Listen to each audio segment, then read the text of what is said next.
Yo soy Marcos Losada y mi trabajo, junto con el resto de mi equipo, pues es escuchar al sector e intentar ofrecer soluciones reales a sus necesidades.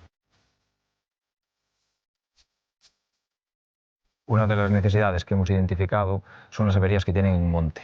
Vale, aquí nosotros hemos lanzado un servicio de taller móvil que en menos de una hora se desplaza a la intervención.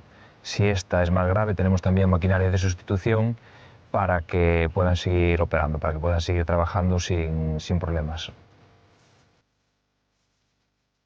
Problemas que está afrontando el sector actualmente, al igual que en otros, es la falta de mano de obra cualificada y nosotros aquí seguimos apostando por la formación.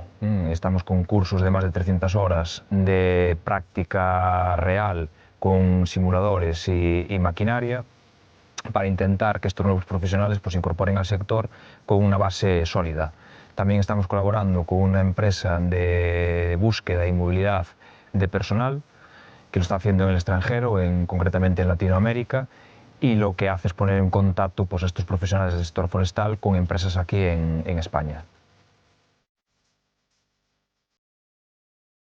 El sector forestal es un sector que tiene futuro, nosotros creemos en él y queremos que crezca pues, lo más fuerte posible, con estabilidad y con oportunidades para todos. Nosotros con todas estas acciones que sacamos, pues lo que intentamos es que se enfrenten a los menos imprevistos posibles en su día a día y que tengan los recursos necesarios para poder operar con normalidad y con rentabilidad.